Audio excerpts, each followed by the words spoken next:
92.7 FM WMDX, Madison's real news and great conversation. Here's your Daily News Roundup.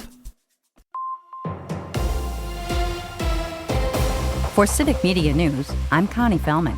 A popular national park in the UP is closing campgrounds after a wolf got a little too close for campers' comfort. Isle Royale park officials say over the past week, a wolf's been seen sniffing and pawing at tents, dragging backpacks away from tents, even going inside one tent. According to a news release, the wolf has become increasingly bold and shows signs of growing reliant on human food. Authorities say they'll increase their wolf deterrent efforts, which include air horns, paintball guns, and installing an alarm to alert visitors when a wolf comes around. The goal is to reopen by August 1st, but the closure may continue along with additional deterrent efforts if necessary.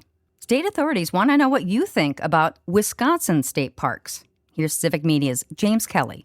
The Department of Natural Resources is still seeking public input on an update to the Wisconsin State Park System's strategic plan. According to a press release, the updated plan seeks to summarize the conditions of Wisconsin's state parks, identify any potential issues and opportunities to address, and serve as a strategic management guideline for a 10-year period. Residents interested in providing their feedback can learn more about the current strategic plan on the DNR's website and complete an online survey.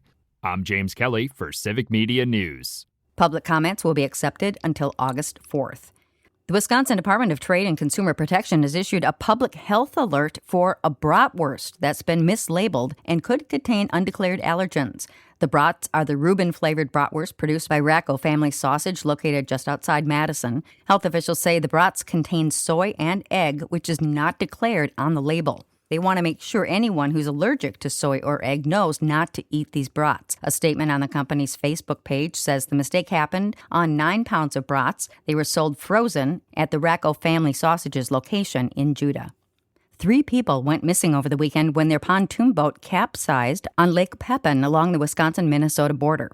Wabasha County deputies say they got a call around 10:45 Saturday night that people in the lake were screaming for help. First responders found 3 people in the lake holding on to an overturned pontoon boat. They told responders 3 others had been on the boat but couldn't be found. More than a dozen law enforcement agencies searched through the night with boats, drones, and helicopters. As of 10:30 Sunday morning, the people had still not been found. WCCO TV News is reporting that the search operation has now turned to a recovery effort. Authorities say the pontoon boat flipped over after crashing with another boat in the dark. An invasive plant species never before found in Wisconsin has now been confirmed in the state. Civic Media's Maddie Schaefer tells us why the discovery could pose a threat to our native species. The Wisconsin Department of Natural Resources says pale swallowwort was recently discovered along the Oconto and Shawano County line. The DNR says the discovery makes early detection especially important to prevent the vine from becoming established and spreading to other parts of the state. The vine grows over native vegetation, crowding out plants in forests and grasslands. It can also harm monarch butterflies, which mistake it for native milkweed. Due to those impacts, pale swallowwort is classified as a prohibited invasive species in Wisconsin. More information on identifying and reporting pale swallowwort is available through the Wisconsin Department of Natural Resources. For Civic Media News, I'm Maddie Schaefer. Anyone who believes they've found pale swallowwort is encouraged to report it to the DNR with photos and the location of the plant. We've got another heat wave to start out our work week. The National Weather Service has issued a heat advisory or extreme heat warning for the top 2/3 of our state. Details coming up in the forecast. And that's your state news update. I'm Connie Fellman for Civic Media News.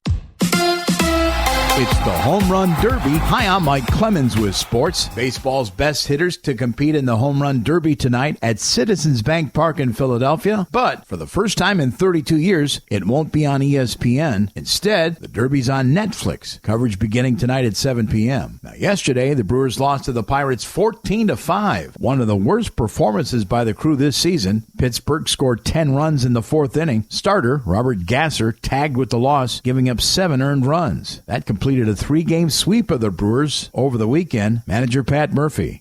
Guys are trying their hearts out and guys, not everybody's on all cylinders right now, but we're going to set a record for wins in the first half in the franchise. We haven't had too many of these back-to-back losses all year. Now the Brewers have off until Friday night when they host the Florida Marlins. NFL, Packers linebacker Isaiah McDuffie has signed a one-year contract extension that keeps him in Green Bay through next year, worth $4.8 million. With Sports, I'm Mike Clemens. It is going to be a hot and humid one today, mostly sunny with a high in the low 90s, but that heat index is going to be in the upper 90s to near 100 this afternoon. Tonight, mostly clear, upper 60s to near 70. Tomorrow, sunny and warm again with a high in the low to mid 90s. I'm meteorologist Sean Cable. That's your Madison News Roundup from WMDX. Find more news anytime at WMDXradio.com. Subscribe to this podcast on Spotify, Apple, or wherever you find your podcasts.